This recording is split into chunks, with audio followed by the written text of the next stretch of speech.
Jadi langsung saja saya ingin tampilkan tayangan, mohon izin untuk share screen. Oke, sudah tampak, ya, Pak? Ya. Sudah, Pak Hasan. Ya. Oke, yang saya hormati Bapak Ibu sekalian, tadi beberapa profesor dan doktor, ya, mungkin saya tidak bisa sebutkan satu persatu. Langsung saja terkait dengan guru besar. Ini saya beri tanda petik karena memang sementara ini kalau di dalam aturannya guru besar yang selanjutnya disebut profesor, kan gitu ya. Jadi istilah guru besar mungkin sudah digantikan dengan istilah profesor di situ. Nah, terkait dengan kebijakan kepegawaian, kita perlu pahami bersama di sini ya kaitannya dengan perubahan undang-undang. Ini penting karena ternyata sampai saat ini pun banyak pemahaman yang belum sesuai terkait dengan kepegawaian ini.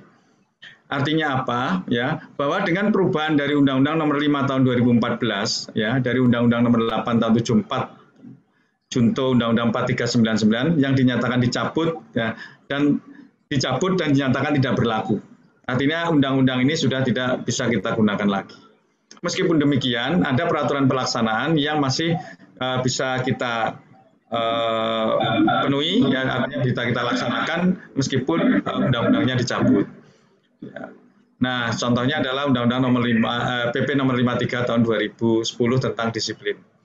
Nah, terkait dengan kebijakan ini, ya kalau kita dengan undang-undang yang lama, itu pegawai negeri itu terdiri dari TNI, Polri, PNS, pegawai BUMN, pegawai non-PNS, atau dengan nama lain.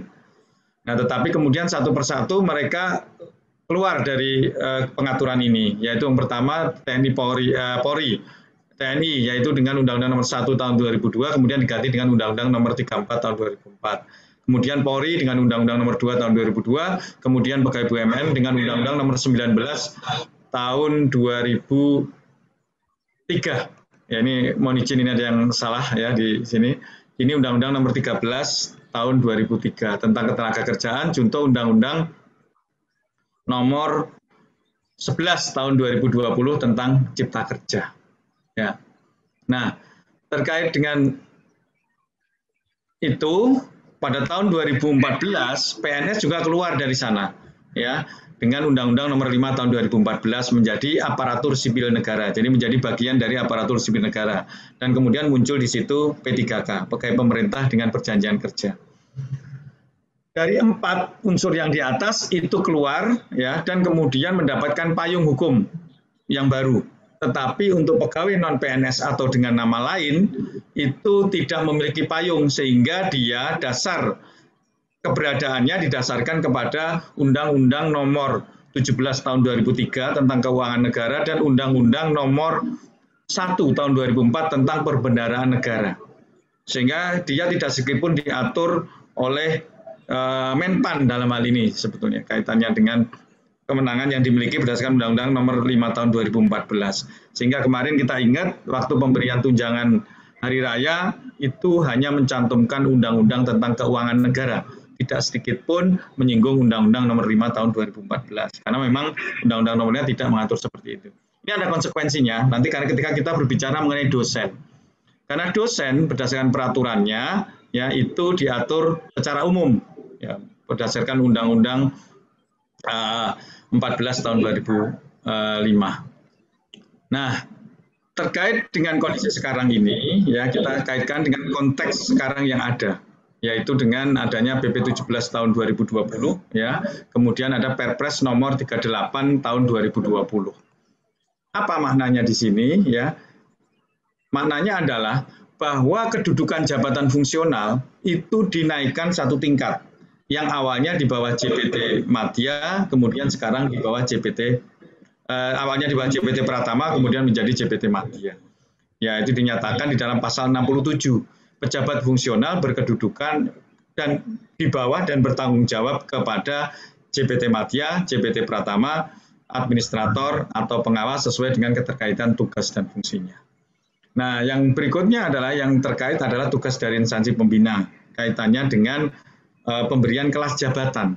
Yang selama ini kelas jabatan seringkali ya tidak diurus oleh instansi pembina, maka diwajibkan di dalam pasal 99 ayat 3 huruf S. Karena jabatan fungsional itu jabatan favorit, ya JF. Nah, sekarang bukan Jafung lagi sekarang singkatannya, JF setelah PP 11 tahun 2017. Jabatan favorit, jabatan final. Nah, ya kira-kira seperti itu. Bahkan ada yang disebut jabatan fast track. Nah, ada yang nyebut lagi, jangan sampai nanti setelah pencetaran jadi jabatan frustasi. Ya karena frustasi gitu. Kira-kira seperti itu. Nah, itu yang penting ya, bahwa kedudukan jabatan fungsional ini yang sifatnya nasional harus semuanya berlaku nasional. Baik itu ketentuannya, pengelolaannya, kelas jabatannya, kompetensinya, karirnya juga sifatnya nasional. Nah, terkait dengan itu ya Permenpan dengan PP 17 itu ya itu memayungi Permenpan nomor 13 tahun 2019 tentang pengusulan, penetapan dan pembinaan jabatan fungsional pegawai negeri sipil. Nah, di mana di situ sudah disatukan antara ketentuan terkait dengan pembentukan jabatan, penentuan standar kompetensinya, sekaligus juga penentuan kelas jabatannya. Dan itu berlaku 3 tahun setelah ditetapkan, yaitu diundangkan pada 30 Juli tahun 2019. Di sisi lain, ada dalam kondisi sekarang ada Permenpan nomor 28 tahun 2019 yang artinya memfungsionalkan ya struktur yang ada menjadi jabatan fungsional. Ini ada konsekuensi juga, salah satunya kemarin ketika kita berbicara mengenai rumah sakit. Nah, di dalam rumah sakit itu berdasarkan PP 18 tahun 2016 waktu itu kan kepala direktur rumah sakit atau kepala rumah sakit, direktur rumah sakit itu jabatan fungsional dokter yang mendapatkan tugas tambahan. Itu juga ada konsekuensinya. Ya, sehingga kemarin ada sedikit permasalahan yang harus diselesaikan, kemudian direvisilah PP 18 tahun 2016 ya tentang perangkat daerah itu sebagai tindak lanjut dari Undang-Undang Nomor 23 tahun 2014. Nah, pengaturan jabatan fungsional yang saat ini kita gunakan, saya sebutkan tadi, Permenpan 13 tahun 2019 dan ada Permenpan nomor 14 tahun 2019 sebagai konsekuensi dari Perpres nomor 38 tahun 2020, di mana itu menindaklanjuti pasal 74 ayat 2, yaitu jabatan fungsional tertentu dapat diangkat dari P3K. Nah, dokter itu salah satu yang dimungkinkan diisi oleh P3K. Begitu juga dosen. Ya. Nah, itu yang bisa dimungkinkan. Termasuk juga dokter pendidik klinis itu juga dapat diisi oleh P3K. Nah, terkait dengan jabatan tadi, bagaimanapun juga ketika kita berbicara jabatan ini, kalau kita gambarkan piramida ini ada maknanya. Bahwa jabatan fungsional itu posisinya itu dapat di bawah JPT Pratama. Sekarang dinaikkan lagi di bawah JPT Madya. Meskipun begitu, ada konsekuensi-konsekuensi yang harus diterima. Salah satunya adalah kaitannya dengan keberadaan jabatan fungsional itu menurut jenjangnya dan keberadaan jabatan fungsional itu menurut kelasnya. Nah, kita lihat di sini ya kaitannya dengan pengaturan jabatan dosen di Indonesia. Saya bisa lihat di sini. Ada 4 undang-undang yang kalau kita lihat di sini ya, kaitannya dengan Undang-Undang Nomor 5, kaitannya dengan ASN, kemudian ada Undang-Undang Nomor 2 tahun 2002. Ini sebetulnya Undang-Undang Nomor 2 tahun 2002, kemudian Undang-Undang ini mohon maaf ini salah nih, sebentar ini salah nih. Ada kekeliruan. Nah, ini harusnya ini. Ya mohon maaf nanti saya hapus sebelum saya kirim. Nah, di sini ada Undang-Undang Nomor 5 tahun 2014 ya. Kalau yang sebelumnya ini mengatur tentang jabatan fungsional. Jadi jabatan fungsional ternyata sudah punya jalur sendiri-sendiri. Ada jabatan fungsional ASN, ada jabatan fungsional Polri, ada jabatan fungsional TNI, ada jabatan fungsional di luar ketiga institusi itu ya. Nah, terus kemudian ketika kita bicara langsung dosen di sini. Ketika kita bicara dosen, ternyata banyak aturan di situ yang harus kita jadikan sebagai salah satu pertimbangan ketika pengaturannya. Yang pertama adalah Undang-Undang Nomor 5 tahun 2014 ya tentang ASN, Undang-Undang Nomor 20 tahun 2003 tentang Sistem Pendidikan Nasional, ada Undang-Undang Nomor 14 tahun 2005 tentang guru dan dosen, kemudian Undang-Undang Nomor 12 tahun 2012 tentang pendidikan tinggi, kemudian ada Undang-Undang Nomor 20 tahun 2013 kalau kita kaitkan dengan tadi di rumah sakit pendidikan. Di situ ada undang-undang mengenai pendidikan kedokteran. Nah, kalau kita lihat hubungannya di sini, ya, ketika kita bicara dosen, ya di situ ya, ternyata ya kalau kita runutkan di sini ada hubungan pengaturan-pengaturannya di situ.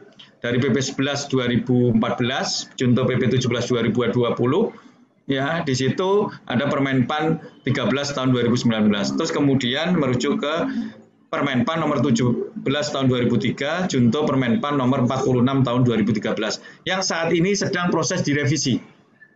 Nah, direvisinya adalah salah satunya terkait dengan tugas fungsi sesuai dengan jenjangnya. Jadi kalau jenjang asisten ahli, lektor, lektor kepala dengan profesor, itu juga harus berbeda tugasnya. Sama-sama mengajar, tapi ruang lingkupnya, kompleksitasnya, kebutuhan kompetensinya, dampaknya, ya tingkat kebutuhan kompetensinya, kesulitan dan sebagainya berbeda. Nah, inilah yang kemudian dijadikan sebagai salah satu untuk mendorong revisi itu. Di sisi lain memang diperluas kemarin dari pendapat Pak Sofyan ya, yang Direktur SDM itu di Kementerian Dikbud ya. Ya, dari situ dinyatakan bahwa masuk juga di sini tidak hanya kaitannya dengan akademis, juga masuk di situ adanya pendidikan vokasi, pendidikan profesi yang memungkinkan untuk dimasukkan ke dalam pengaturan mengenai dosen. Artinya mungkin Pak Ersyad. Ya, waktunya? Waktunya.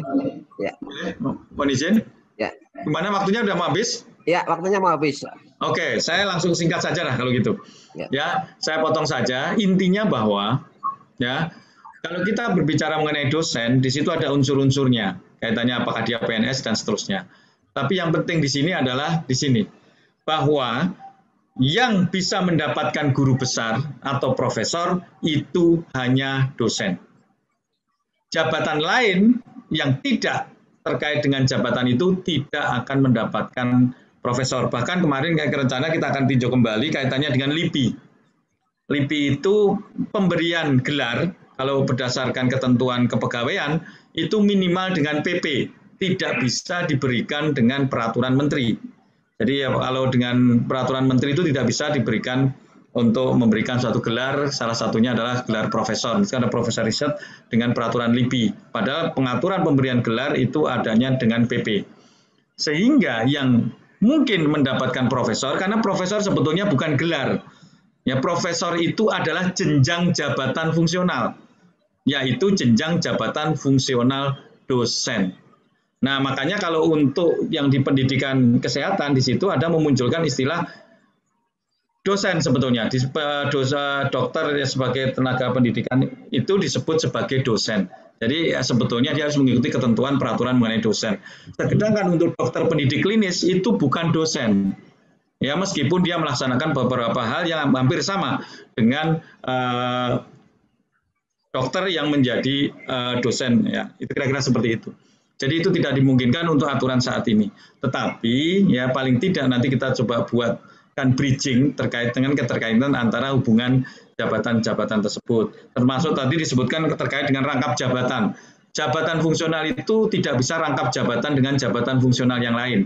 Ketentuan yang sekarang adalah diangkat dalam satu jabatan dan diberhentikan di dalam jabatan yang lain. Jadi tidak mungkin dirangkap, kecuali rangkapnya itu terkait dengan tugasnya. Ya, dengan struktural. Rangkapnya boleh struktural, boleh, tapi di diplomat, kemudian perancang, dan salah satunya adalah kejaksaan. Itu mungkin yang bisa saya sampaikan. Nanti untuk forum berikutnya kita bisa lakukan secara diskusi. Artinya bahwa ya, yang berhak untuk menyandang profesor itu hanya dosen, tidak ada yang lain. Itu kira-kira seperti itu. Itu yang bisa saya sampaikan. Terima kasih. Assalamualaikum warahmatullahi wabarakatuh. Waalaikumsalam. Terima kasih Pak Arsyad.